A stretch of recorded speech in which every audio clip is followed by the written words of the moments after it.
sounding better?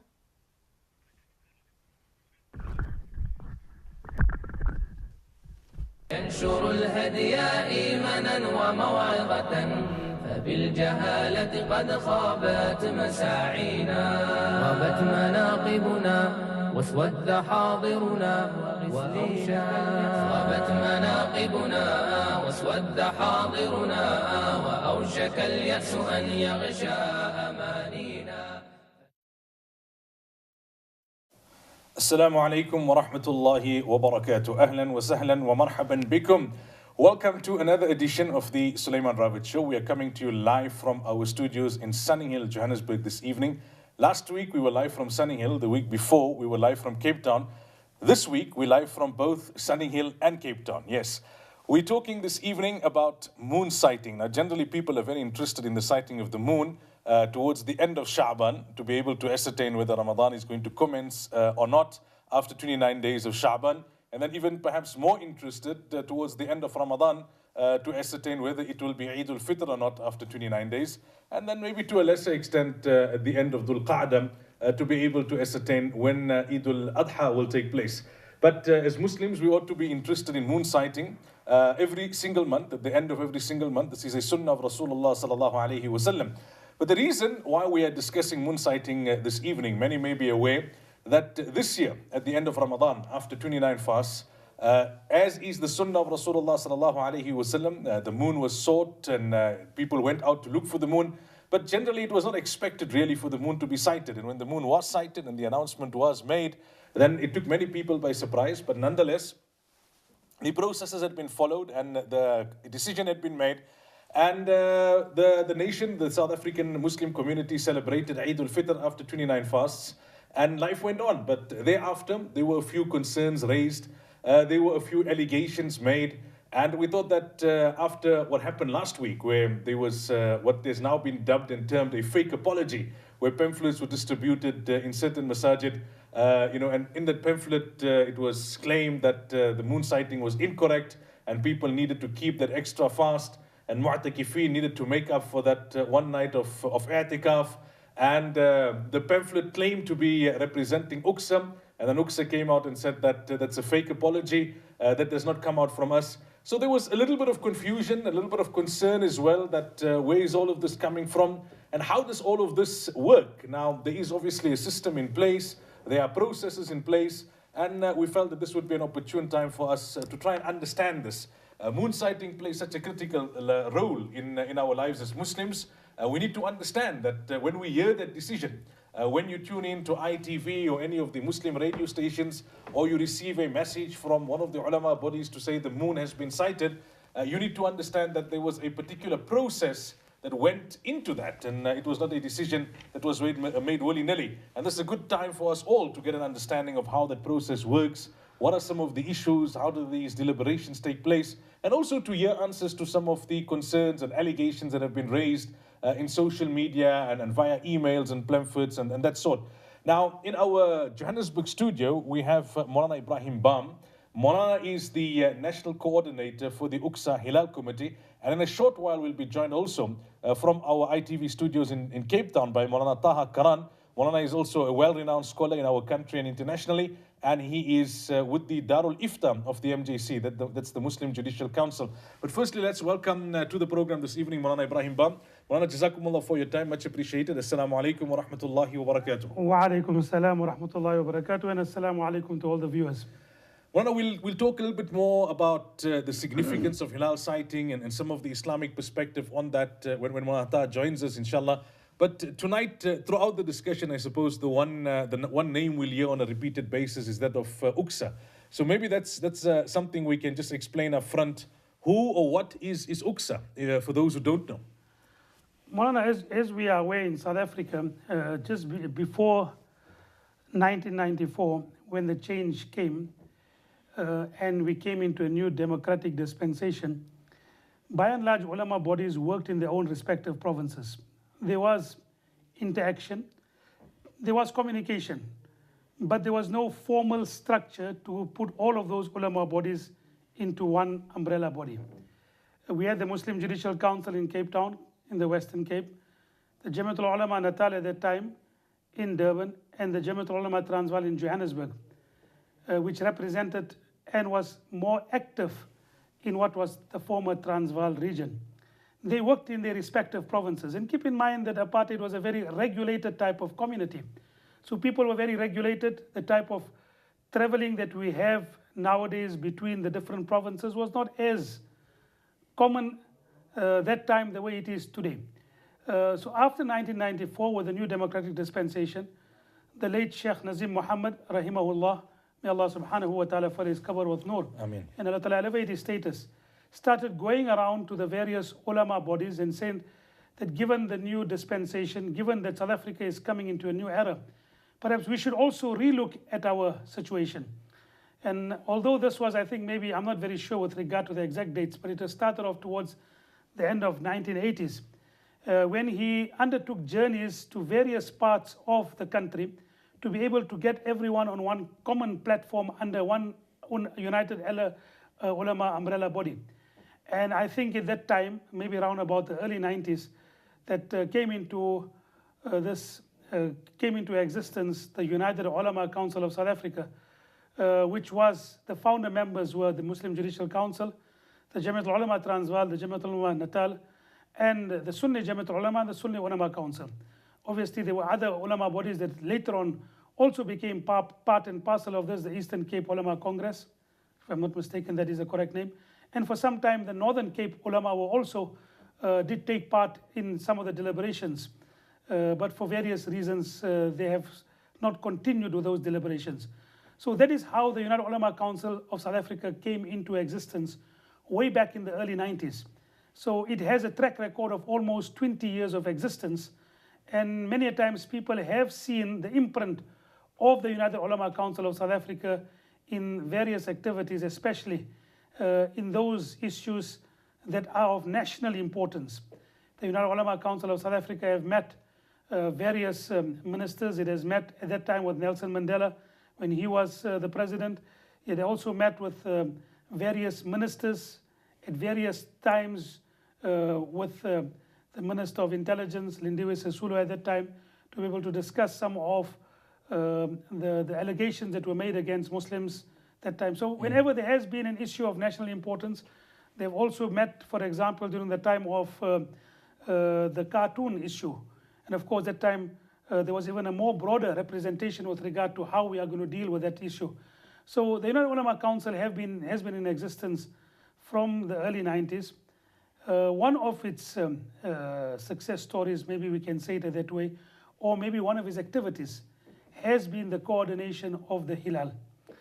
Now, anyone who has been in various parts of the world would definitely know to what degree there is confusion about Islamic dates, whether it be in the United Kingdom, for example, the United States, Canada, Australia, for example. Now, comparative to that, alhamdulillah, up till now, there has been a relative harmony in terms of our celebrating Ramadan and Eid on same days. There hasn't been the confusion in our community the way there has been in other parts of the world. And for that, we thank Allah subhanahu wa ta'ala. And in terms of the means, the United Ulama Council of South Africa had played a very important role in this regard.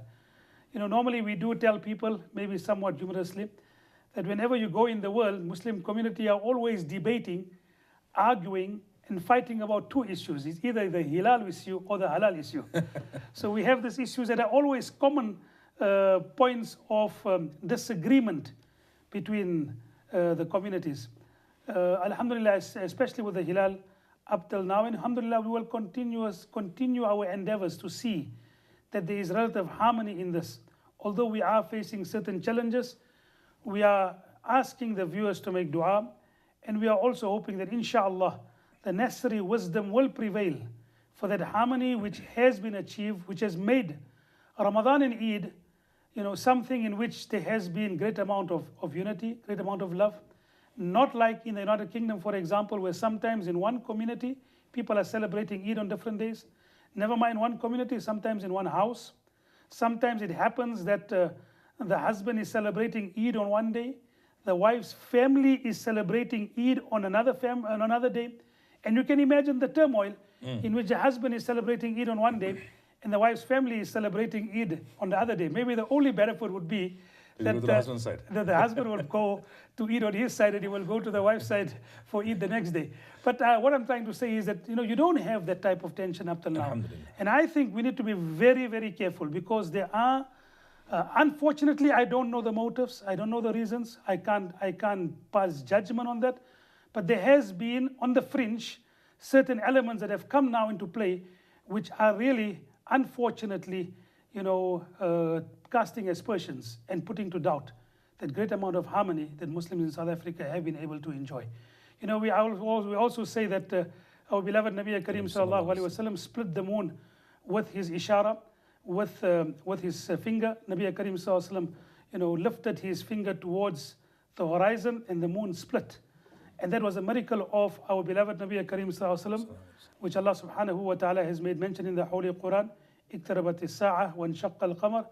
And unfortunately today, the moon splits the ummah in many parts of the world. Up till now, Muslims here have been relatively unscathed from that. And we make dua that inshallah it will remain like that. Now, this Hilaal committee, which is in essence a subcommittee of UCSA, which you've just outlined very succinctly, Moulana, tell us about the functions of this committee on a monthly basis.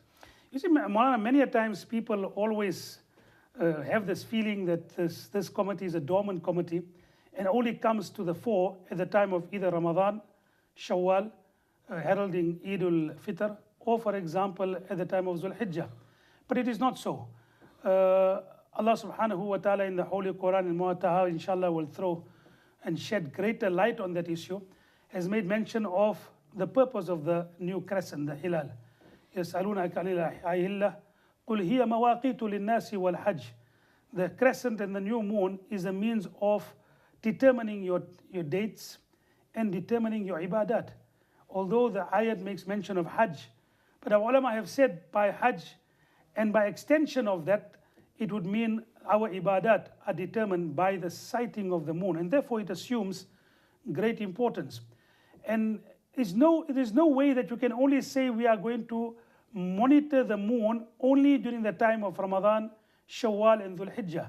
You would not be able to get an accurate reflection of what the Quranic ayat had said to determine your months, to determine your ibadat.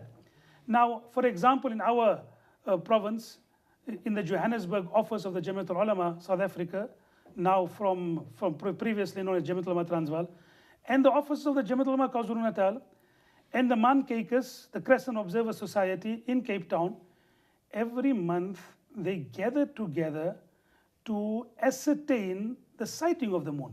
The offices of the Jamiat al-Ulama is open on that particular night in which the moon is supposed to be sighted, not only in Ramadan, not only on Shawwal, not only on Zul Hijjah, but every month of the Islamic calendar year. The office remains open, in which if there is any sighting, they will record the sighting, they will take the necessary steps and the necessary procedures would be followed to be able to determine the beginning of the month. And many people who are in the former Transvaal region would also note that a calendar is sent out after the moon has been determined. Now, unlike other calendars, which you will always find, all Islamic calendars always says that depending upon the sighting of the moon, right? On this particular calendar, which is placed on the masjid boards, it is not dependent upon the sighting of the moon. It is issued after the determination of whether the moon has been sighted or not. So this is not something that happens twice or thrice a year, but happens on a regular, on a monthly basis to be able to determine the proper Islamic months for which the Quranic ayat tells us we are required to do.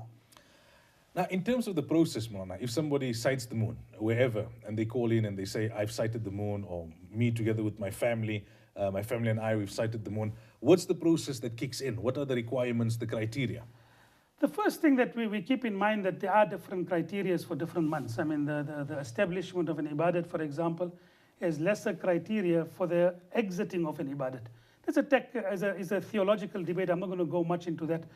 But the first thing I would like to say is that unfortunately, there is a lethargy with regard to the sighting of the moon. There are certain communities which, alhamdulillah, are very, very regular with regard to the sighting. we have to take our hats off, we have to congratulate, we have to commend the Crescent Observer Society in Cape Town, the Mankakers as they are known, who have not only now for few years or few months, for decades, if not almost a century, that they have had records of the sighting of the moon. And this is a tremendous plus for the people of South Africa, that they have carried the flag of South Africa and they have gone to international conferences to be able to say that we have a record of so many years, of decades of sighting, which I don't think any other country can be proud or can have that type of record or that type of achievement. There are certain communities, don't like to take the name, but I know, for example, in Zeerust, there's a community that always looks for the moon. Klerksdorp, Mufti Yaqub Minty always tries to get the community. And we hope that, inshallah, through the means of this program and other programs, we would be able to get people in reality what it is, the Sunnah of Nabi Karim Sallallahu Alaihi Wasallam. Our ibadat is dependent upon that, and get people to be able to be more regular in the sighting of the moon, because they would be fulfilling a responsibility on behalf of the Ummah of Nabi Karim Sallallahu Alaihi Wasallam. So the first thing is that there is great amount of neglect and lethargy, and we hope to be able to address it, although it has been addressed, but somehow the other people do not see the importance or the need or the emergency with regard to it. But of course, sometimes when these things happen, of course, it brings into focus the importance of it. So when a person sees it, it depends where he will see it. If there is an office nearby, the Jamiatul Ulama offices nearby, we would direct them to the Jamiatul Ulama offices for them to give shahadat. Bear in mind one important thing, that if a person sights the moon, that is an evidence for him. It is not an evidence for the entire ummah until he has been able to give shahadat, an evidence in front of an authority.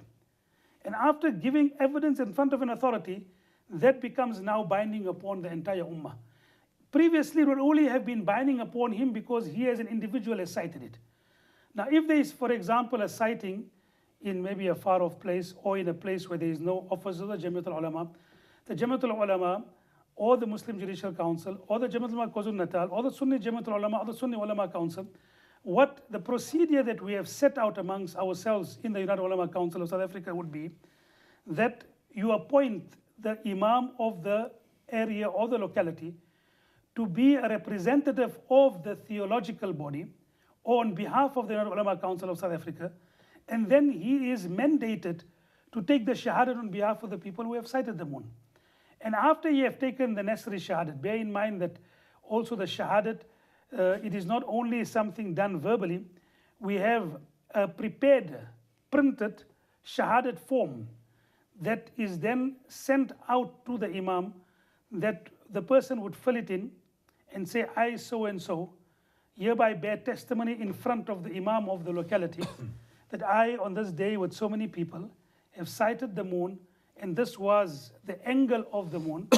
And then he will read it out and bear testimony in front of the imam, who will take the testimony, and after taking the testimony, he would then relay the news of that evidence, what is known as khabar of the shahadat, and he would relay the news of that sighting towards the central body, whether it be the Jamiatul Ulama in Johannesburg, the Sunni Jamiatul Ulama, the Jamiatul Ulama KwaZulu Natal, or the Muslim Judicial Council for that matter.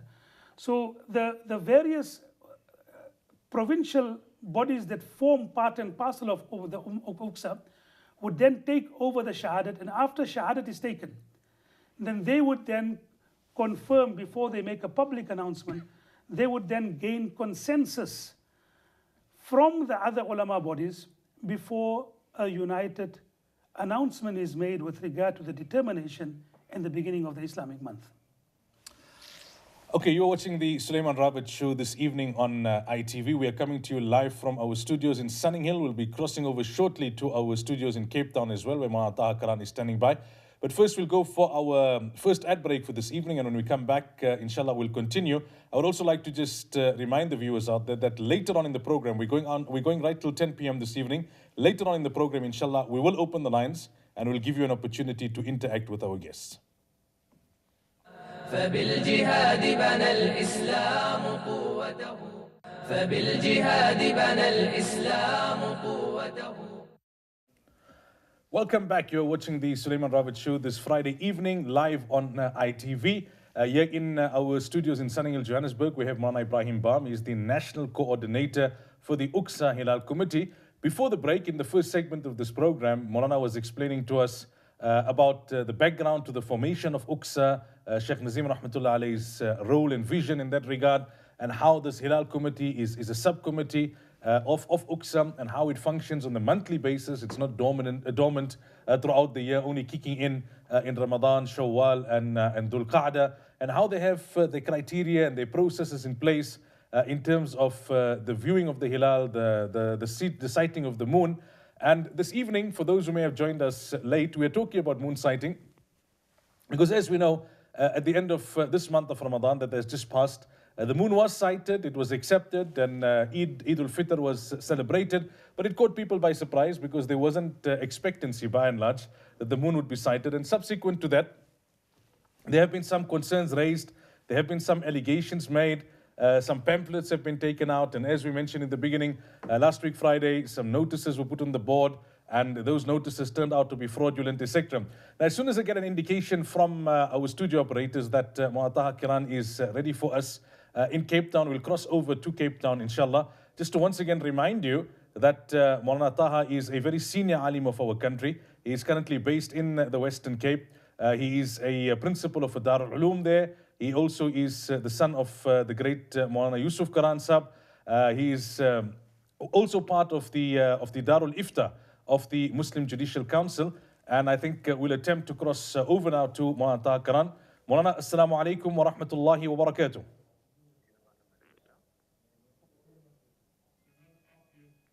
Okay, we are just waiting. I think there's a technical glitch. So, but once again, just reminding our viewers that inshallah, a little later on in the program, we will be opening the line. So whatever questions you may have, you can pose those questions to our guests, and we will try and answer those questions for you, inshallah.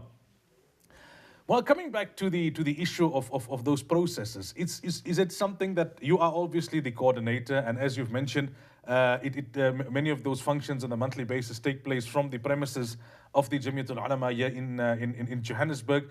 But it is by and large, contrary to some aspersions, a collective effort. Everyone is involved on a monthly basis. It's not that only everyone gets involved on the major or bigger occasions. You see, every month people do get involved. Before we make an announcement, before we reach a decision, even if it does take some time. And keep in mind, to gain consensus does take time. It's a time-consuming effort to gain consensus.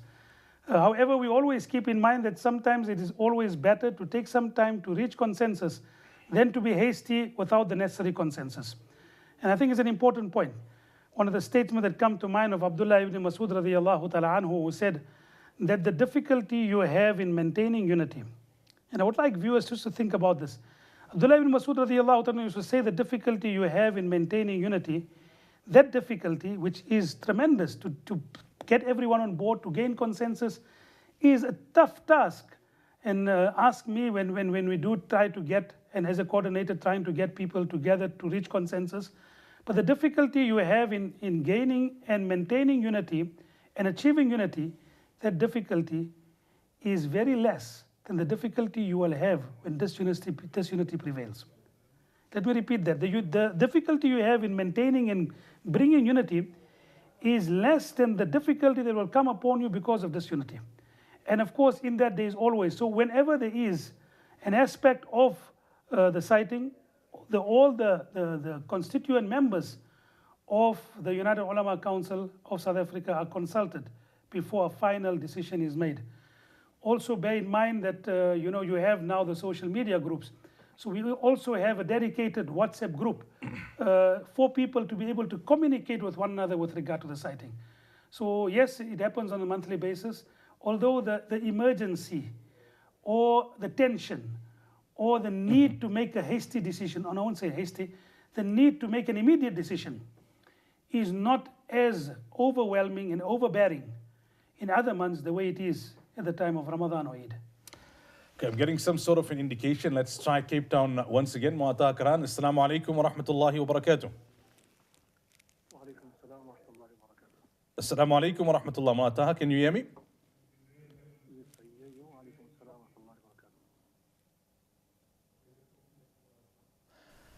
Okay, I think Moulana is on screen. I can see that. I'm just not sure if Moulana can hear me. One more time, I'll just try and greet. Assalamu alaikum wa rahmatullah, Moulana. Can you hear me loud and clear? Wa alaikum assalam wa rahmatullahi wa barakatuh. I hear you. Jim.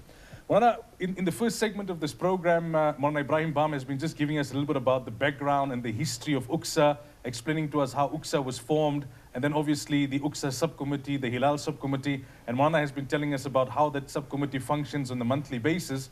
We haven't yet come up to the discussion pertaining to this Ramadan that has just passed and that particular decision. But before we get there, Moulana, we'd like you to enlighten our viewers a little bit with regards the Shari'i importance of Ru'yat Hilal and the viewing of the moon, and also perhaps to elaborate a little with regards the requirements, especially in as far as the Hanafi and the Shafi madhab is concerned, the different requirements that scholars and jurists would look at when they take the shahadat for the sighting of the moon and when they make their determination and decision.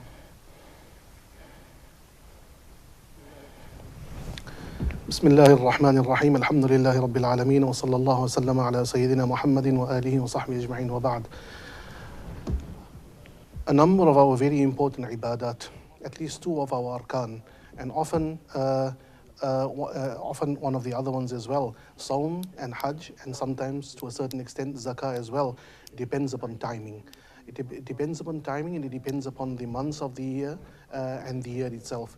So as far as Sharia is concerned, the month begins from the sighting of the crescent moon, and it ends after the lapse of 29 or 30 days thereof. After 29 days, the custom would be to go and look for the moon. If it is found, Rasulullah sallallahu alaihi wasallam set in place a very simple structure. A simple structure that can be emulated and copied by just about any society. It does not need high-level astronomy. It does not need scientific technological advancements to such a degree. Rasulullah sallallahu alaihi wasallam used this particular incident here to indicate the simplicity of the workings of the ummah, because everyone in every particular time, every Muslim will have to observe these ibadat, and Allah Ta'ala put in place a very simple timekeeping mechanism. That timekeeping mechanism being the movement, the apparent movement of the sun, and the apparent movement or the actual movement of the moon. So as far as the sun is concerned, that is for the daily awqat, and as far as the moon is concerned, that's where we take our months from. يَسْأَلُونَكَ عَنِ الْأَهِلَّةِ. One of the questions that was asked of Rasulullah sallallahu alaihi wasallam was about the crescent moons, the new moons, and Allah Ta'ala's response to that was to say that قُلْ هِيَ مَوَاقِيتُ لِلنَّاسِ وَالْحَجِّ. It is something whereby to keep time for people and for Hajj, and then beyond it, before Hajj of course comes Ramadan as well. So the validity of the Hajj depends upon it, the validity of the Saum depends upon it, the ending of Ramadan depends upon it, our festivals of Eid, Eid al-Adha and Eid al-Fitr depend upon it, and beyond that, when it comes to Zakah, Zakah also works on the annual cycle, the annual lunar cycle. So Zakah will only become wajib once a person owns a certain amount of money or whatever the property might be, and thereafter if that has been in his possession for that particular year. So we take the sighting of the moon or the beginning of the month, whatever mechanism is going to be adopted for that, we take it very seriously. It's part and parcel of our ibadat. That being as it is, it often happens in many societies that it gets set aside as being one of the preliminaries, and not the actual Saum itself. One of the preliminaries that predate the Hajj by about 10 days, and not the actual Hajj itself. However, in our case, I am glad to say that the South African Muslim community in particular has paid a lot of attention and attached a lot of importance to the sighting of the moon. I'm sure it had been spoken about before. I have come onto the show now, but just to give an indication, in 1999, I was fortunate to attend an international conference in Jordan on moon sighting, together with senior members of the Crescent Observer Society here in Cape Town. And it emerged from this particular conference that there are very, very few places in the world that have a regular 12-month sighting of the moon and have records for it. Those countries that attended, mostly the Arab countries, were astonished to learn that at the southern tip of Africa, there is a group of people that for 20, 30 odd years have kept records. And before that, well, I think I'm speaking about 1999. Right now, it probably goes back much more than, back then it was about 20 or 30 years. We can add the other years from then up to now. They were astonished to learn. And one of the recommendations that came out of this particular conference was that other countries should do something similar. They should do something similar whereby they do not only look for the moon on those 2 or 3 months of the year, but for the rest of the year as well. That being as it may, when it comes to the technicalities, there have been some differences between the madahib, and we know that we have 2 major madahib existing within our part of the world, and a few others as the demographics of our country grow a bit wider. Other madahib come to be represented as well. Our 2 major madahib would be the Shafi'is and the Hanafis. So there's a slight difference between those particular 2.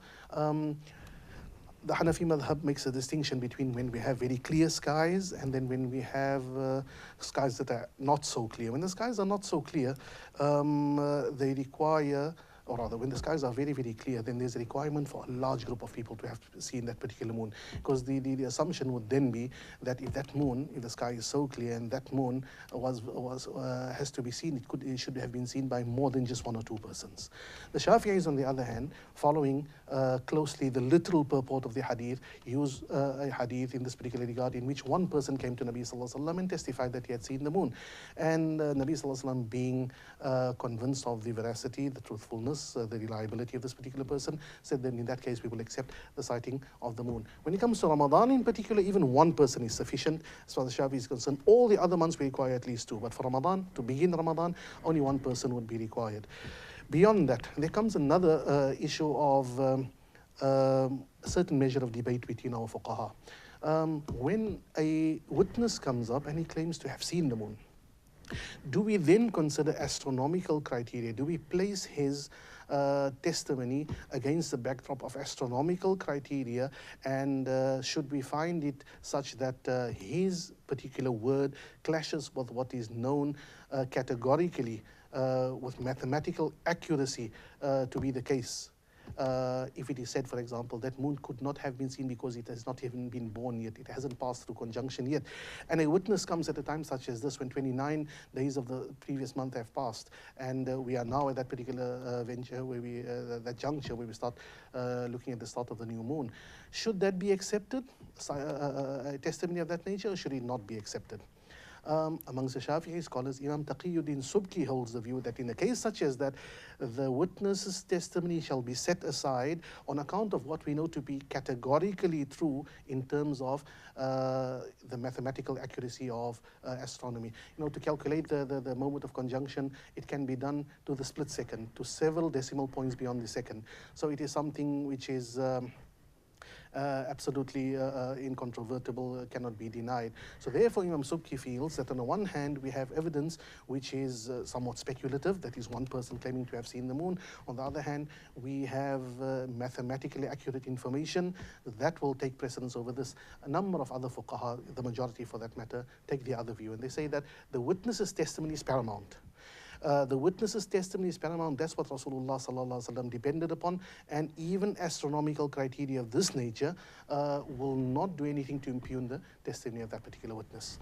Our situation which we had, I think, in Ramadan now was, as we went into the moon sighting and our colleagues and friends went out to go and see the particular moon, we had a bit of a discussion amongst ourselves, and looking at the parameters that were available at the time, our consensus was more or less that we will have here a very borderline kind of case. In other words, there's a 50-50 chance. Looking at the various particular factors that we take into consideration, the age of the moon lag time, how long it will be visible. Taking all of that into consideration, we said that, look, here we have a borderline case, let's see what turns out. I think most of us were probably expecting that we're not going to have a moon, but then Allah Ta'ala brings about things in His own particular way for the reasons which He thought best. As the ulama, we are bound to follow the rules of the Sharia in this particular regard. Those rules were the ones that were applied applied. The most important rule that was applied in this case, and once again I would say this is a feather in the cap of our ulama organizations in South Africa, the method, the way that things had gone about. If it could simply have been your testimony is accepted, yours is not accepted, that is dismissed, this is accepted. No, we do not have such a thing. You know, the sighting of the moon has always been considered part and parcel of the judiciary, the judicial system in Islam. It's not anyone that can do it. If we had a proper Muslim state, then it would be a qadi. It would only have to be a qadi who can accept that particular testimony. So a qadi, a Muslim judge, will accept the testimony and he'll apply every stricture, every rigor of the system of evidence in Islam to that particular witness. So the books of fiqh are replete with evidence, with text rather, that will indicate that that person will be asked, in what shape did you see the moon? At what degree above the horizon did you see the moon? All of this in order to minimize the possibility of error. Because it is possible that someone claims to have seen the moon and he could well have seen something other than the moon. The eyes can play a trick, optical illusion, all of these are possibilities. And for that reason, the process is a rigorous process. And I think this, the Ramadan of this year, if there was no other forum for us in which to learn the rigorous procedure that has to go into it, then the borderline case that we had this particular year for Ramadan is, if nothing else, going to be educational to our people to say that this is the process. And I'm sure that much of this process had already been discussed previously by Moulana Bham or yourself, Moulana Sulaiman, but I think that this has been an informative process. It is not simply a matter of someone sees the moon and then we say we accept it. I do believe, wasn't part of that particular procedure, but I do believe that witnesses were taken in separate rooms, interviewed by separate persons, and then there was correlation of the evidence, and only when everything added up and only when everything aligned very harmoniously, only then was the decision taken. So if there had been a delay, the delay was precisely for reasons of this rigor that this system of justice, of qada, and of testimony in Islam requires. Enlightening explanation. For those viewers who may have just joined us now, this evening on ITV we are discussing moon sighting, and as I've explained, after the unexpected moon sighting towards the end of Ramadan for Eid al-Fitr, there were those asking how does the process work. There were others alleging and you know, casting aspersions. Nonetheless, we felt that this would be a good opportunity to explain the process and to make people understand how these things work and what are the rules and regulations and how this committee, the UQSA Hilaal committee, actually functions. Bham Sahab, Mu'tad shed quite a bit of light there on a number of vital issues. But if we come to the crux of the recent discussions, on that particular night, what had transpired, in a nutshell, if you can take us through that process, the night, what can we say, it was the 29th night of Ramadan, and well, it was now to determine whether after the 29th fast, whether the moon would be sighted and it will be Eid, or whether it would be the 30th fast.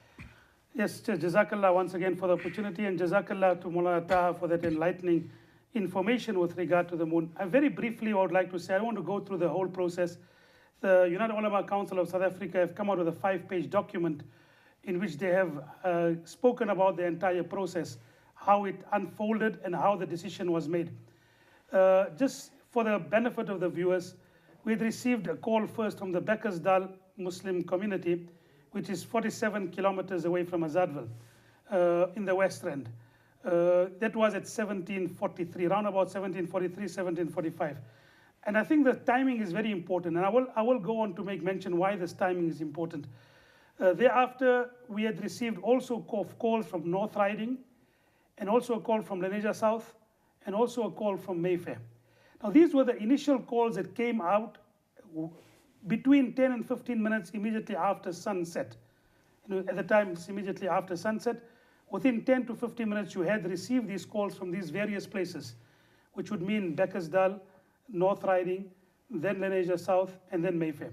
Now, keeping in mind the process that I've outlined before the 9 o'clock break, where we said that we need to take evidence. Now, keep in mind that Bekkersdal, we had sent a group of 4 ulama from Azadville to be able to ascertain and to get the shahadat from Bekkersdal. We had asked the family of 6 in North Riding who had sighted the moon that come to the nearest masjid. We will get the imam, and we mandated the imam, Moulana Ebrahim Bham from Northcliffe, to take the necessary shahadat from them. And they had driven from North Riding down to come to Northcliffe.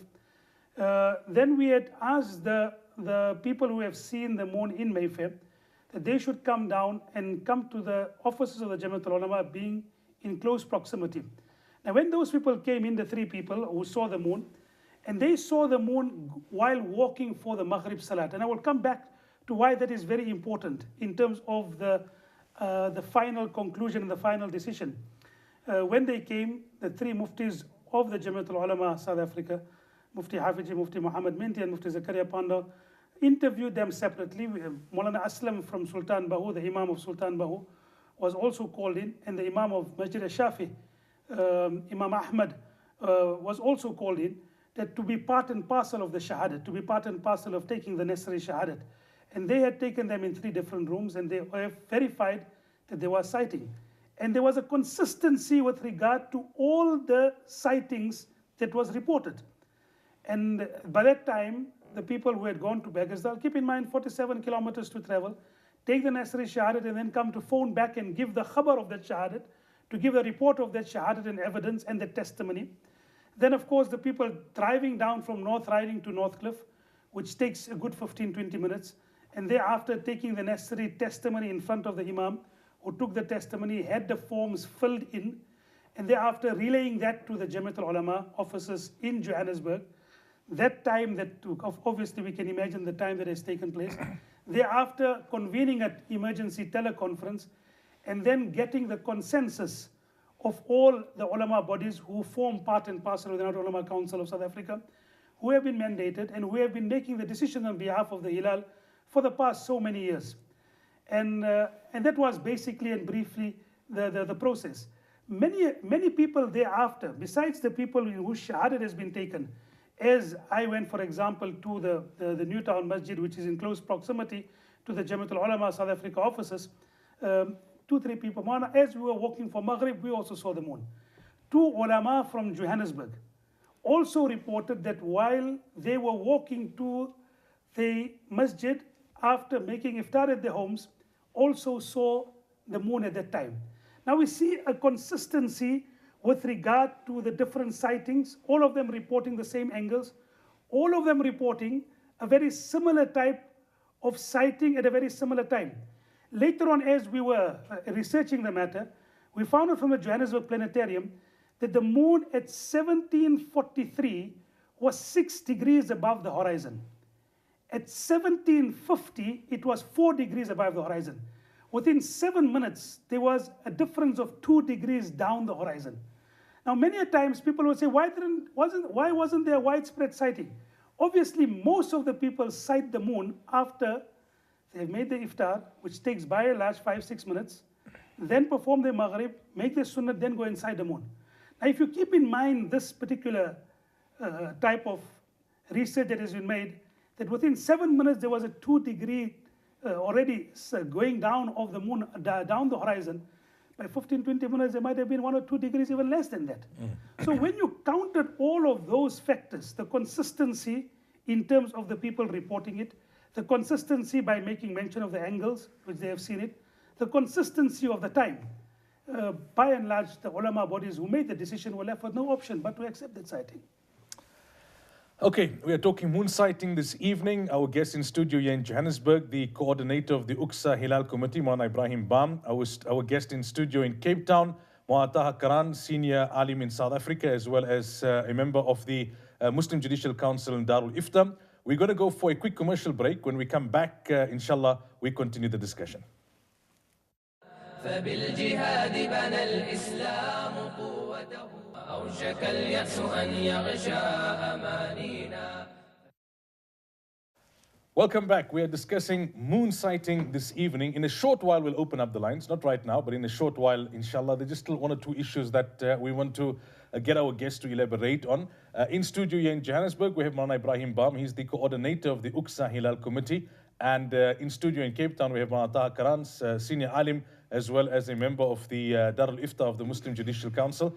In the last segment of the program, Moulana had explained to us the Shari'i importance of moon sighting, as well as some of the requirements, and how fortunate we are as the Muslim community in South Africa that Alhamdulillah, for generations we have been very proactive in this regard, and we have set benchmarks that have been even applauded by many Muslim countries, in even the Arab world. And Moulana Bham was explaining to us just before the break what happened at the end of Ramadan, the entire process that led to the Uqsa Hilaal Committee announcing that contrary to widespread expectations, the moon was sighted, and that the Shahadat was taken, and it was announced that the next day would be Eid al-Fitr.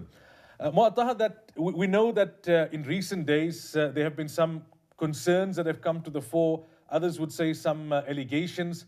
One of the issues that have been raised is this issue of different countries trying to unite under Saudi, or all the SADC countries coming under one umbrella in terms of moon sighting. And there are two different issues here. The one issue is this: there are those who say that we now live in a global village. Why don't we come under a broader umbrella? Why don't we follow Makkah al-Mukarramah or the Haramain, for example, with regards moon sighting, and everybody globally then celebrates Eid on the same day? And then there are those who are saying that no, this moon sighting was perhaps manufactured, or it was stretched just so that it could be in conformance with Saudi by those whose ideology may be perhaps more in sync with those parts of the world. What is your response in that regard, Moulana?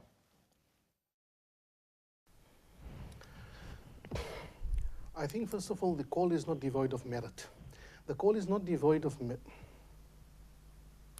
on account of the fact that wherever unity can be produced, wherever we can have that particular unity, it is always going to be advantageous. It's always going to stretch to the advantage of the Ummah to have it. However, that is not such an absolute that it overrides all other factors. It has become probably symptomatic of moon sighting in certain countries that moons get to be seen that are absolutely, astronomically speaking, impossible to have seen. Now, I have made some reference to the positions of the ulama on this particular issue, where a number of scholars have taken the opinion that once astronomical criteria rule out that possibility of sighting, then it should be rejected. I think that going forward, to create that particular unity, it would be necessary to have a foundation on which everyone can unite. If moons are going to be subject, to political influence, or even, for that matter, just the rumor of political influence, if moons are going to be subject to considerations of a different nature, if moons are going to be the type of moons that Sheikh Hamza Yusuf has referred to as the caesarean births of the moon, where moons are practically taken out of the womb to be born, if that's going to happen, then I think such unity will probably crumble at the first challenge. It has to be a unity based upon something stronger than just the aspirations of certain countries to leadership of the Ummah. Further and beyond that, Shar'an, as far as the Sharia is concerned, there is no one specific center that should serve as the central point for moon sighting. Because the moon is not born and does not become visible always over one particular location in the world. It is possible that if we all decide to go with one particular location, it is possible to think of a situation where a moon gets born and a moon gets seen in, let's say, somewhere like Malaysia, Indonesia, and just because Makkah hasn't seen it yet, therefore the rest of the world will not accept it. So tying it down to one particular location is not devoid of problems either. So there's the first problem, and that is the problem of the caesarean moon births, politically influenced moon births. And then there's the problem of the tying down to one particular location. Over and above these two particular problems, I would want to add to that another angle. And that angle is that to strive for unity of moon sighting at a time when sectors of the Ummah, members of the Ummah, parts of this Ummah are suffering as they are suffering in Burma, as they are suffering in Gaza, as they are suffering in so many different parts of the world, without any Muslim country raising a finger in support of that, I think it would be very much a farce. I think it would be very much farcical of the Ummah to create unity on this particular issue when those much more important issues are still left behind. So if unity is going to be what's required, then it's going to be unity of a different sort, where this will just be one particular subdivision of the greater unity, one subdivision of the greater unity. But to just achieve this particular unity at a time such as this and leave everything else aside, I think there is a problem there with what shall I call it, the sequence of what's more important. An issue, Muata Sab, that I would like you to respond on is that some of these pamphlets that have come out have claimed that the acceptance of the moon sighting for Eid al-Fitr is contrary to the rules of the Shafi'i fiqh. And if my memory serves me correctly, the argument goes along the lines of something to the effect that the Shawafi are only, only allowed to accept moon sighting within the distance that is normally referred to as the Masafat al-Qasr. Is that an authentic Shafi viewpoint, and is that what normally ulama would say the mufta bihi, or the prevalent Shafi'i viewpoint? On that particular score, unfortunately here, whoever those particular parties are who are going to consult the Shafi'i books, first, one thing must be understood. To consult any particular source, one needs to be conversant with the structure of those particular works, the type of methodology and terminology that's employed in those particular sources, before one simply goes and cull a view from there and say this is a Shafi'i madhab. In this particular regard, as far as the Shafi'i madhab is concerned, it does believe that a moon sighting seen at one particular location will not be internationalized. There is a secondary view, a non-preferred view in the madhab that speaks about internationalization, but the carried view of the madhab is that we will not internationalize. A sighting of a particular location will be valid for that location. Beyond that location, it can be taken somewhere else. It's transferable, but the limits to which it's going to be transferable, there are three different views on that. One speaks about regional unity, such as, for example, Southern Africa, such as the entire Iraq or Sham or something of that nature. That is not the preferred view. Another view speaks of Masafat al-Qasr, the distance of Qasr, which is 48 Hashimi miles, which equates to 80 kilometers in terms of our measurements of units of measurement rather. So that particular view is a view within the Shafi'i madhab. It is a view to which preference was given by Imam Abu al-Qasim al-Rafi'i. However, anyone conversant with the madhab would know that if Imam Rafi'i's preference differs with that of the later authority Imam Nawawi, then Nawawi's view takes preference over Imam Rafi'i's. This happens to be one of those cases where Rafi'i went for a view of Masafat al-Qasr. Imam Nawawi pointedly disagrees with him and says that it is not Masafat al-Qasr. It is not to be considered in light of the 80-kilometer rule or the 48 Hashimi miles rule, but it's to be considered in light of another principle called Ikhtilaf al-Matali'. Now, Ikhtilaf al-Matali', a similar view is echoed in the Hanafi madhab as well. Not necessarily the preferred view, but it happens to exist in the Hanafi madhab as well. Ikhtilaf al-Matali', to understand Ikhtilaf al-Matali', certain people have difficulty. And sometimes when they have that difficulty, they just fall back on something which is easy to understand. Understanding a linear difference of 80 kilometers happens to be easy, and therefore they say, okay, this is the rajih according to the preferred view of the Shafi'i madhab. That is not the case. The preferred view of the Shafi'i madhab, as any reliable work of the madhab will indicate, is the idea of ikhtilaf al-matali'. Now, what is ikhtilaf al-matali'? When two places share the same matla', which means times of moonset and times of sunset, they happen to share the same. The closest thing that we can come to in modern astronomy that correlates to it is that of the day-night line. Now, the day-night line, any of those that have taken a flight will sometimes see on an international flight, they show a dark area, a shaded area, and a light area. This is where it's day and that's where it's night. That's the day-night line, which means that any particular place on that particular line, the sun sets at the same time in those particular places. So the Shafi'i madhab says that when two places share the same matla' in that particular way, in other words, they lie on the same line, it is not the line of longitude as some would imagine. It's not longitude, it's an oblique line that runs across longitude. So any place that lies on the same day-night line as the original location of sighting can accept the sighting from the location of sighting, even if they happen to be thousands of kilometers apart. Thousands of kilometers, it doesn't matter. So a place lying at a more easterly location than the place of sighting, they will not be able to follow it. But when you lie more westerly, this is another development of ikhtilaf al-matali'. If you happen to lie in the same day-night line, then you can take from one another. If you happen to lie anywhere westwards of that particular day-night line, then any location there can accept it as well. In the classical fiqh works, they would speak about something like Egypt and Hijaz, Makkah and Medina. Makkah and Medina lie further to the east. If it is seen there, Egypt can accept it from them. Let's bring that to South Africa. Johannesburg lies on something like 28 degrees east of Greenwich, and Cape Town lies on 18 degrees east of Greenwich, 10 degrees of longitudinal difference between the two. And then when it is seen in Johannesburg, then Cape Town can most certainly follow it. So unfortunately, this view, which I have seen, by the way, in which both the questioner and the answerer assume, for whatever the purpose might be, that 48 miles, 48 Hashimi miles, 48 Shar'i miles is the distance beyond which it cannot accept, sighting cannot be accepted. Both questioner and Mufti assume that this is actually the Shafi'i madhab. Unfortunately, both of them have been misled in this particular regard, probably by the fact that they do not have a very, very close familiarity with the structure and the terminology of the Shafi'i madhab. Allah for that explanation. It indeed clarifies many things. If you've just joined us, we're discussing moon sighting this evening. And in studio with us here in Sunning Hill, Johannesburg, we have Moulana Ebrahim Bham. He is the National Coordinator for the UXA Hilaal Committee. And in studio in Cape Town, we have Moulana Taha Karan. Moulana is a Sharia expert, as you can see, and Moulana is also a member of the Darul Ifta of the Muslim Judicial Council.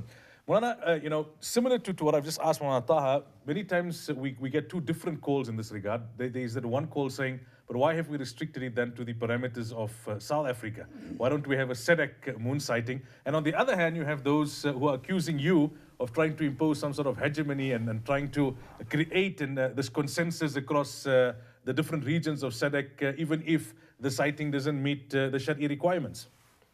Well, I'm only a coordinator. I don't make the decisions on behalf of the United Ulama Council of South Africa.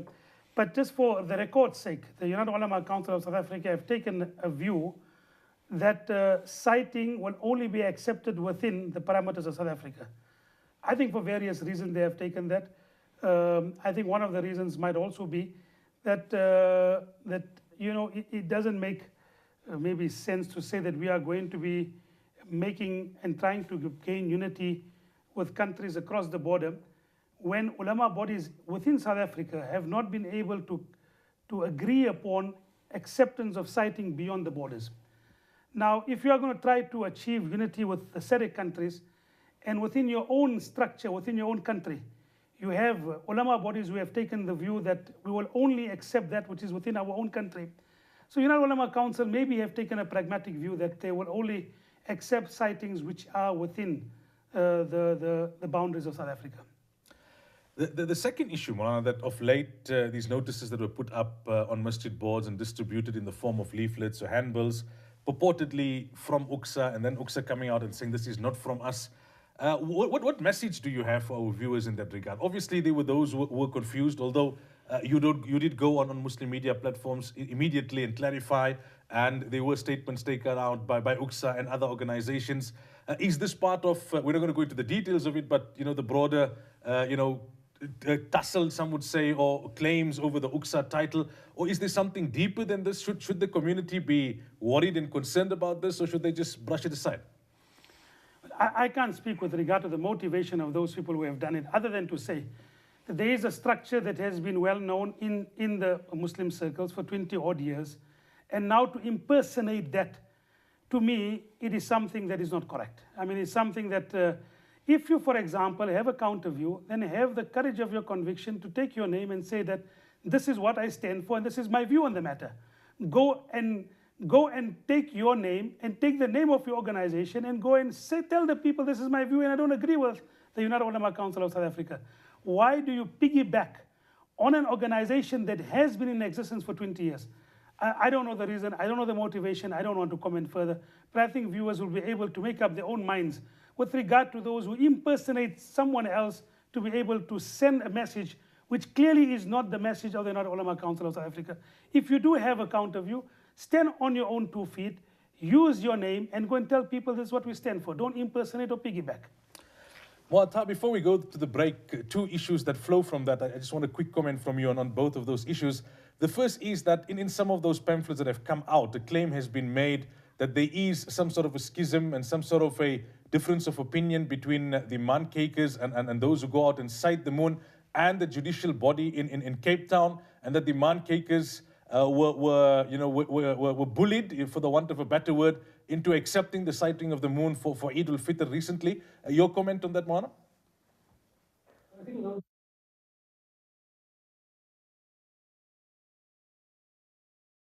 No. I was in a meeting with the Crescent observers, with the Maankijkers after this particular, some of them did express a certain dissatisfaction. The president mentioned to me that he's 100% in accordance with the decision that had been taken, but some of his members had a bit of reservation. We subsequently had a meeting with them in which the cause, the reason for their dissent was probed, and it happened to have been the fact that they got information from the South African Astronomical Observatory in terms of which they believe that it would have been impossible to see this moon. They believe that it would have been impossible to see this particular moon, and therefore they laid it in front of us and said, look, this is what the observatory is saying. I then put to them the question and asked them that one simple question. Your dissent, is it on account of Shari'i criteria, Shari'i matters? Do you have a Shari'i problem with it, or do you have an astronomical problem with it? They then said their problem is a Sharia problem. I said, well, if it's a Sharia problem, then we should be hearing that Allah says, Rasulullah Sallallahu Alaihi Wasallam says, Imam Shafi'i, Imam Abu Hanifa, Imam Malik, we'll be looking for that kind of arguments. But if you're putting in front of us papers from the observatory, that indicates exactly where the problem lies. The South African Astronomical Observatory has a very conservative approach to citing. There are a number of different criteria out there available for those who would want to have a look at them. We have the SAAO, the South African Astronomical Observatory criterion. They happen to be the narrower one. On the other end of the spectrum, we have the AUDA criterion. It's an astronomical program created by someone whom I know in Jordan, Muhammad Auda, member of the Jordanian Royal Astronomical Observatory Society, rather. And his is what I believe to be the more balanced one. In between, we have the Ilyas criterion, we have a number of other criteria. So when we come to a borderline case as the one that we had here in South Africa this time of the year, then different criteria will be describing it in different terms. The South African Observatory said that no, it will not be possible. Others have taken a more, what shall I say, a more accommodating view. Some said that it would be possible to see it perhaps with an optical aid, with a telescope or something of that particular nature. So it happened to have been just one of those cases in which to take one particular criterion and judge everything by that criterion happens to have been the wrong way to go about it. What also happened during that particular month was, that Ramadan, that night rather, was that we had what I would believe exceptionally clear skies. So when you have an exceptionally clear sky and you have a moon that was about 17 hours old, one should remember that our Crescent observers in Cape Town, pride themselves with right. They rightfully pride themselves on having sighted a moon of 15 hours. They saw a moon of 15 hours, and that happens to be the standard by which they judge. Here we had a moon that was 2 hours older than that. I think that if they had taken that 15 hours moon to the observatory back in the years, the 60s or the 70s, when they had seen that, the observatory would have told them in no uncertain terms that is impossible to have sighted. Yet they sighted it. They know that they sighted it. There would probably be those that remember the days when it was sighted as well. So when we speak about astronomical criteria, just a printout from a computer program is not sufficient for us as the ulama to say that we're going to reject it on that basis and that basis alone. When it is before the birth of the moon or in the early hours after the birth of the moon, then as I've indicated, there are some views of ulama that will say that we should reject it then. But this is a 17-hour moon, and these are clear skies, and this is with a degree above the horizon as confirmed by the observatory. Now to say that 20, 30 people concurred and concocted a lie which coincides 100% with a degree above the horizon, it's simply not tenable at all. So we had that particular meeting with them, and I made it clear to them that the function, the work, and it is a work which we regard very highly and for which we are grateful, but the work of the Crescent observers lies exactly in that particular word, observer. They are the observers of the moon. The decision is not to be taken by them. The decision will be taken according to Shari'i criteria, and the decision that was taken on that particular night was done completely according to Shari'i criteria. The interviewing of the witnesses, the relaying of that news to Sheikh Siraj Hendricks here in Cape Town, all of that indicates a degree of rigor, a degree of precision that I think we have every right to be proud of. So while there would have been, on account of the fact that this was a borderline case, there would have been those that feel dissatisfied, but we need to be clear about the separation of roles. We need to be clear about the separation of roles. The ulama those qada-orientated organizations that will have to take a decision in light of our sharia, in light of what the fiqh demands and dictates, they will do it in light of those particular criteria. The observers will come with a testimony, and that's where their role ends. They will relay the testimony, set it in front of the qada authority. The qada authority will at times reject that testimony. At times it will accept the testimony. At times it will accept the testimony of others for other reasons. But for all of these, there are reasons that govern them. So I think it's understandable, to come back to the essential question, it is understandable that there was dissent. It was understandable that there was a bit of lack of clarity. But after the meeting that we had, for one, I think that it was made very, very clear where the roles separate from one another and how decisions are taken. Again, it was an informative and very educational exercise, and we hope that whatever dissent there had been at the time, that all of that dissent would have now been laid to rest, and that we would have taken something educational from it to go forward. One of the questions, for example, that had been asked at the time was that at times we get a moon sighting that comes a day or two, if not 3 days after the night of sighting. So when is the cut-off time?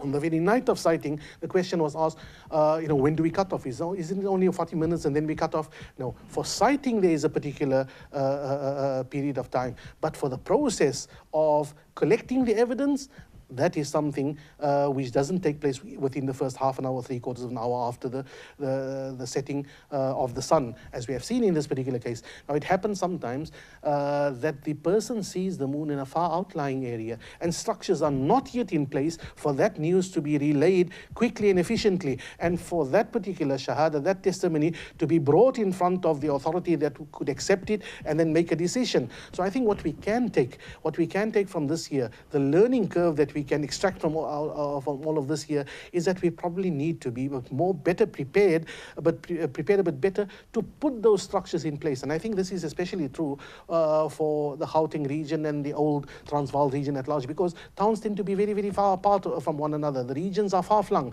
Here in Cape Town, we have the center here, Cape Town, and then we have at distances of 50, 70 kilometers, we have our satellite centers. Where I come from, Strand is about 50 kilometers from Cape Town, Paarl is about 50 out on the N7, on N1 rather, Malmesbury is about 50, 60 out on the N7. So we are very, very close to one another, and the Muslim communities further afield, they are just fledgling communities that have started. Elsewhere, communities are far-flung, hundreds of kilometers apart. So we probably need those structures in place so that when the moon gets sighted in any of those particular regions, we take from this particular incident here the lesson that let's have those structures in place. Alhamdulillah, thus far, for this particular month, those structures might not have been ready, but they were very soon in operation. So I think to just avoid any kind of suspicion, any kind of speculation, if we have it in place already well before the time, and I do believe that in many regions that's already the case. If we have it in place, then there would be no time delay, and therefore very, very little chance. Minimize the chances for the forces, which I will call, I'll probably coin a term for them, the forces of dissent and disruption in this particular society. The forces of dissent and disruption will minimize their chances of causing dissent and disrupting the operations of our society. Jazakumullah for that. Unfortunately, we don't have much time left in the program, Moulana, and we're going to try and take 1 or 2 calls before we conclude at 10 p.m. And due to technical reasons, unfortunately, we won't be able to have a link to the Cape Town studios while taking calls. So we would have to just conclude with yourself there. But Jazakumullah for taking out your time and coming out all the way from Paarl to Cape Town and contributing to the program this evening. It was most enlightening, most beneficial, and definitely most appreciated. Assalamu alaikum wa rahmatullah. Wa alaikum assalam wa rahmatullahi wa barakatuh. Okay, viewers, we go for a quick break. The lines are now open, 011 086 7700. We're only going to be able to take maybe 2-3 calls at most. I'm going to ask you to be very brief, very concise, and to the point, because although we extended the program by half an hour, but there was quite a bit of ground we needed to cover and a lot of detail that needed to come through, which was important so that people could understand. And we don't have much time left. So after the break, we'll try and take a call or two, inshallah, but please be to the point and very brief. فبالجهاد بنى الإسلام قوته فبالجهاد بنى الإسلام قوته. Okay, welcome back. We just have a few minutes left before we conclude the program. The lines are open, 011 086 7700. The number will flash on your screen as well, 086 7700 on the 011 code. Keep it brief and to the point. Well, as we move towards a conclusion, there are those who are concerned and who say, where to from here? This was something that the South African Muslim community used to take pride in. When we used to hear stories, as you mentioned early on, about what happened in UK, and we would say, Alhamdulillah, it's so well coordinated, it's so well structured here in South Africa. Although the majority have accepted, and not even accepted, but applauded, the processes and the transparency and the efficiency with which this is done on a monthly basis. There are those, although they may be in a minority, who have actually even thrown down the gauntlet and said, we will oppose and we will not accept the sighting, even if there's going to be two Eids in our country. Unity is not at all costs. We're not going to compromise the Sharia. Is just this one of the signs of the times? Or is there something that leadership needs to do, and also ordinary South African Muslims at grassroots levels to send this message out and say, we're not going to allow you to fragment us as a ummah any further? I think I'm always an eternal optimist. I just feel that the fact that people had to impersonate the UXA to be able to send that message tells you where the public stands on this matter. The fact that people had to impersonate UXA to be able to put forward that message tells you that where the ummah stands on this matter. And I think there's been an overwhelming response. People have become tired. Even just as there has been from different groups, different extremist groups from the different sects that we have within South Africa. I think what is amazing with regard to UXA has been that we have been able to collaborate. We have been able to sit together on one table despite the differences that we have. And those differences in the past have been quite major. But despite that, people have looked at the broader benefit and unity of the ummah to come together on this issue. And I think that for that we need to, the public on the ground needs to play its role to put its foot down and said, we will not tolerate people for their own personal motives or for other motives, trying to fragment the ummah on this particular basis. I think, and alhamdulillah, by and large, I think the ummah has been like that. There have been extremists from different points of view. I mean, the people who saw the moon in North Riding received phone calls around about 11, 12 o'clock in the morning, in the late night, asking them, what brand of Islam do you follow? Do you go for 40 days? Do you go for Maulud? Don't you go for Maulud? I mean, that is a completely unacceptable. And we need to say that is unacceptable. The public have to say that is unacceptable. People have to tell their religious leaders that, come on, we have come together, despite the fact that we have differences. We have been able to sit together on the table. We have been able to make a collective decision. And now for individual peoples or individual imams of different masjids to be able to try and impact negatively on that particular unity, I think would be unfortunate. And then maybe, inshallah, through the means of the people on the ground, they will be able to put a stop to that. Let's go to our call on the line. Assalamu alaikum wa rahmatullah. Wa alaikum salam wa rahmatullahi wa barakatuh. Greetings to everybody. Ji, brother. I can understand the need to see the moon in the case of Ramadan and the start of Shawwal. But surely when it comes to Hajj, Hajj is Arafat. And I was on Arafat just a few years ago, and I spoke to a big Mufti from Joburg. And I said, Mufti, what days must my children fast in Cape Town? He said they must fast the day before Arafat. The day when we're on Arafat, sorry. And we celebrate Eid the next day.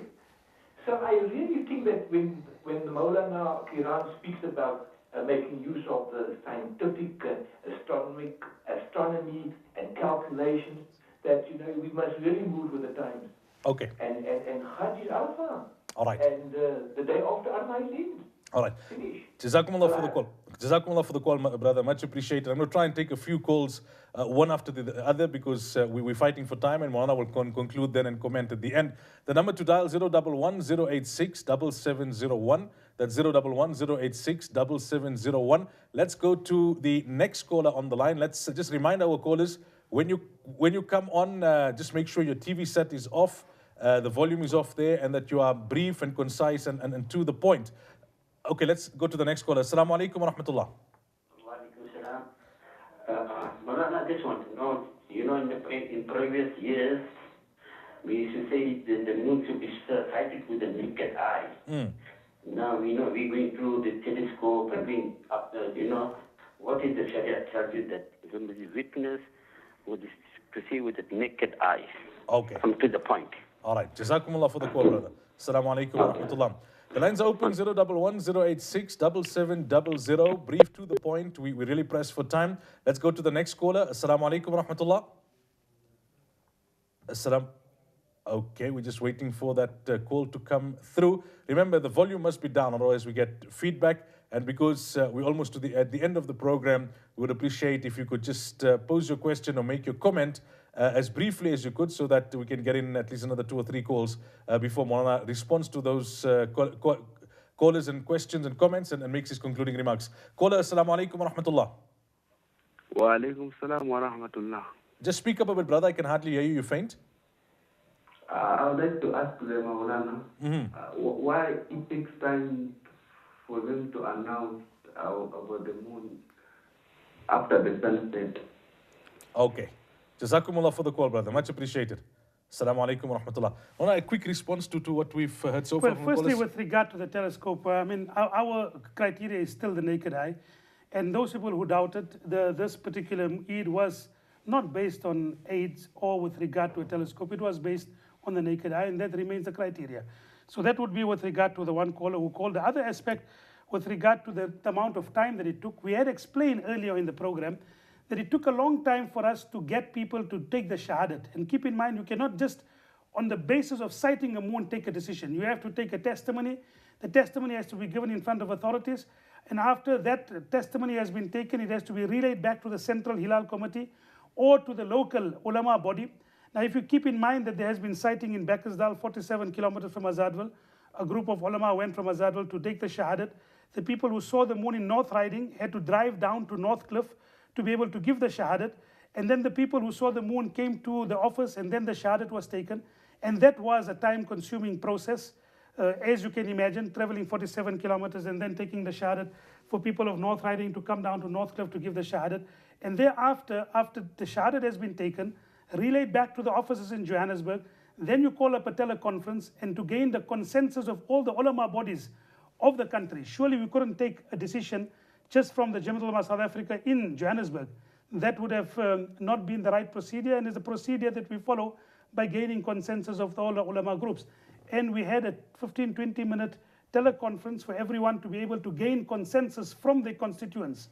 And of course, they took the necessary mashwara, the necessary guidance from their office bearers before a conclusion and before consensus was reached. So yes, it took time, but I think that time was well worth it for being able to reach the consensus required to make the decision. Let's go back to the lines. Caller, assalamu alaikum wa rahmatullah. Okay, I think we've lost that call. Let's try one more time. Caller, assalamu alaikum wa rahmatullah. Okay, I think, Moulana, we're almost out of time, so we'll leave it at that. I think the one we have to do that Eid Badal Wuquf one. I think we can't. I understand the emotions with regard to the matter, but I think let us keep in mind that unity does not necessarily mean that if you're reading Maghrib Salat here in Johannesburg and you are sort of basing it on the same basis that Maghrib Salat is performed at the same time in Makkah and Mukarramah. I understand the emotions, but at this stage, I must say that the decision of the National Ulama Council of South Africa is even on that particular month to go with local sighting, and that is the decision of the National Ulama Council of South Africa.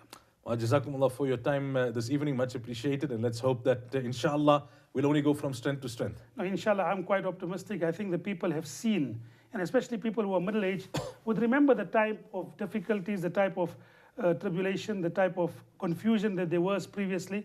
Alhamdulillah, for the past, I'm now almost 30 years in Johannesburg. And for the past 30 years, we've never had major upheavals with regard to the moon. And I'm quite optimistic that inshallah, a better sense would prevail. And even the people on the ground would demand that we do have unity on this particular matter, inshallah. Assalamu alaikum. Wa alaikum salam. Us to the end of this evening's edition of the Moulana Ravat Show. Until next week, inshallah. Remember us in your duas. Fi amanillah. Assalamu alaikum wa rahmatullahi wa barakatuh. فاستنهضي همما فالمسجد الأقصى ما زال يدعونا ندي على الفتية الأحرار في زمن أضحى به الحق بالخذلان مدفونا فبالجهاد بنى الإسلام قوته وهل لغير القوي الناس يصغونا رباه هيئ لنا من أمرنا رشدا فأنت من بالتقى والدين يهدينا أدعوك يا أمتي فاستنهضي همما، فالمسجد الأقصى ما زال يدعونا ندي على الفتية الأحرار في زمن أضحى به الحق بالله.